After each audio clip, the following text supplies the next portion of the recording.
Welcome to a grammar segment with Professor Dennis. We're going to start with a PowerPoint, so let me get this pulled up and get it nice and big for you. We're going to start off with the parts of speech, parts of a sentence. There's one advantage that most of you watching this have. You've most likely been speaking English for some time now. Everything you already know about what sounds right has been ingrained in you from an early age, whether you know the terminology or not. Those of you who are learning English or are new to English are likely catching on fast by listening to various audio components and reading whatever you can get your hands on. This is known as immersion into a language, and it's a great way to learn.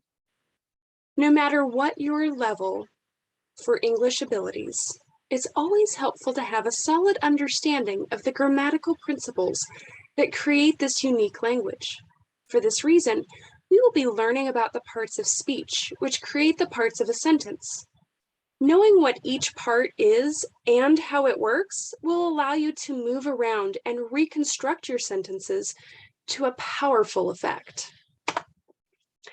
As in this comic strip, you too will be learning the parts of speech. Why?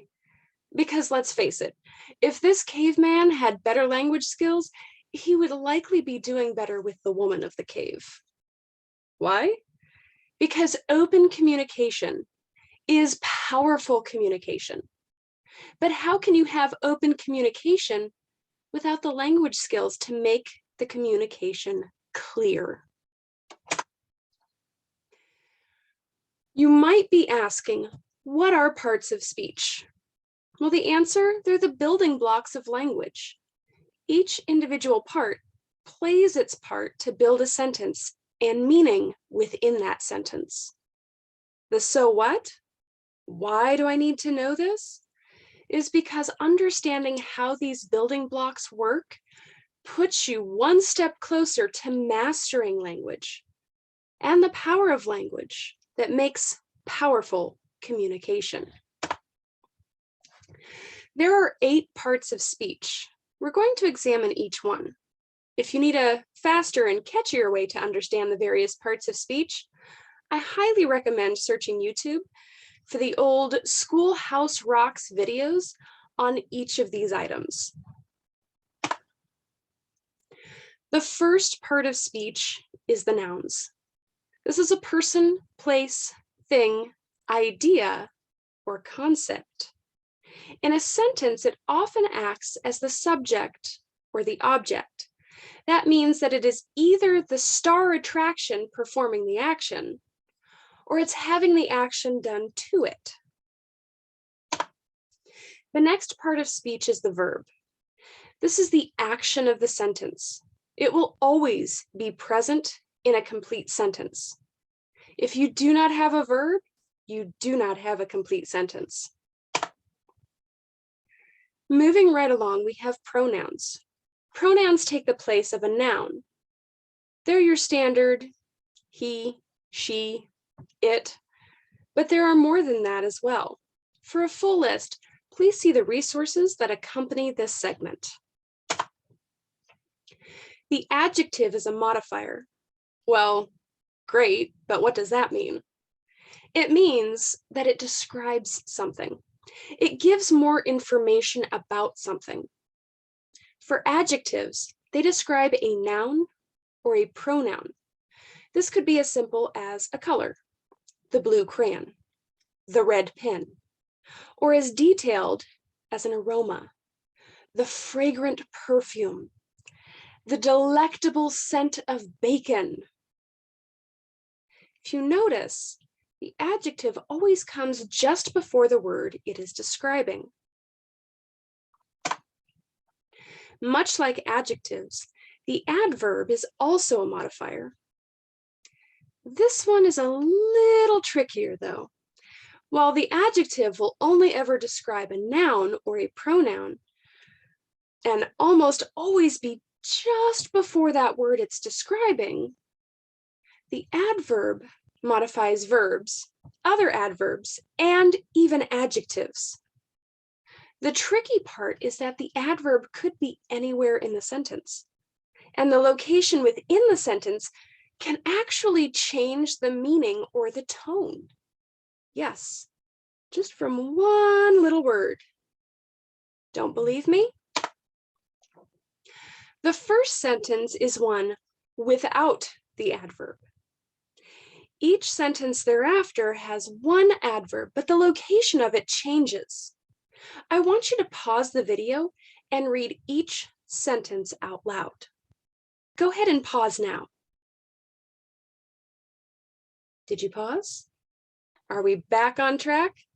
Okay. Did you hear a difference in tone? Did each one have a slightly different feel or meaning for you? That is the power of the adjective. It's also the importance of understanding the various parts of speech and how to manipulate them to work in a sentence the way you want them to. In your writing, you are the creator.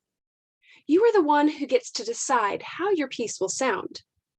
You can do an average job by putting what we authors call word vomit onto the page. But you're not here to be average. You are here to learn a better way. It is true that authors who will take that word vomit and rework it through revisions to craft the exact tone and meaning for the desired effect can spend hours on one sentence. I don't expect that of you, but I do expect you to play around a little bit so that you can move beyond just the word vomit. That being said, let us continue with our parts of speech. The next part of speech is the preposition. These usually appear as part of what is known as a prepositional phrase. The main function of the preposition is to allow the noun or pronoun in the phrase to modify another word in the sentence. Let me give you an example, and then I'll give you a phrase that's likely a little more memorable. The dog under the footstool is asleep. The preposition is under. The prepositional phrase is under the footstool. The information that is given tells you where the dog is. This is useful if there's more than one dog in the room. And in my house, there quite often is. The fact that this one is under the footstool tells me it is my little corgi princess, not my min pin queen. The squirrel in the tree is teasing the dog. The preposition is in. The prepositional phrase is in the tree. The information that is given tells you where the squirrel is located. And for my little corgi princess, that's pretty important because she needs to know whether to go for the bird feeder or the tree. The more memorable way of understanding prepositions goes back to how my high school English teacher explained it to me. It is anything you can do with a tree. And with that phrase is also a prepositional phrase. Need more of an explanation? Well, you can go around the tree. You can crawl into the tree. You can jump over the tree branch. You can climb up the tree. You can sit under the tree. I think with those examples, you're starting to get the picture. If you'd like a more complete list of prepositions, check the resources that accompany this segment. Conjunctions are another important part of speech. At their core, they are connectors. They are meant to connect and join words, phrases, and clauses. More of which you'll learn about as we continue. Not in this segment, but in another. In addition to this, they indicate some sort of relationship. The most common conjunctions are the coordinating conjunctions.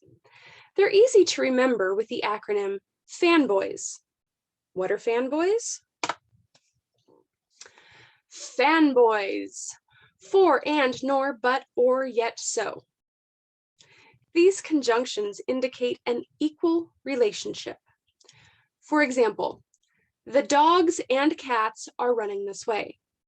The nouns dogs and cats are both acting as the subject. They're equal in that manner. The dogs ran to the left, but the cats ran to the right. The connecting word tells you that there is a contrast.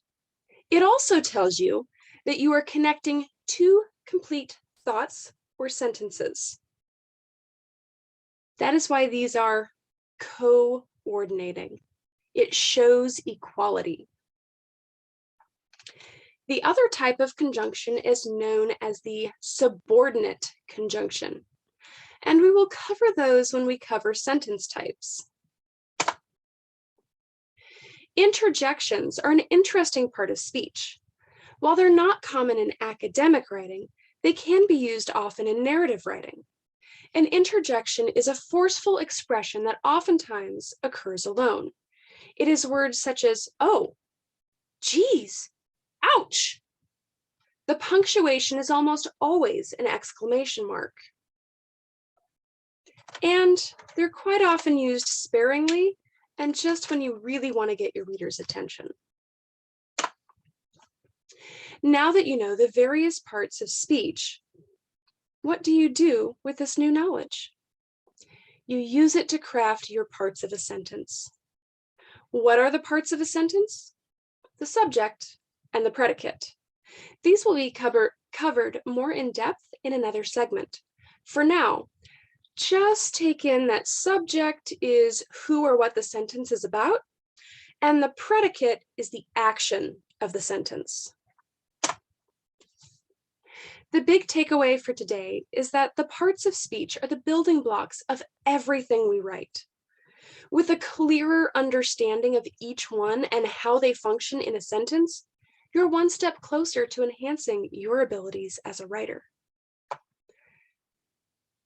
That's all I have for you today. If you have any questions, comments, or concerns, please don't hesitate to reach out.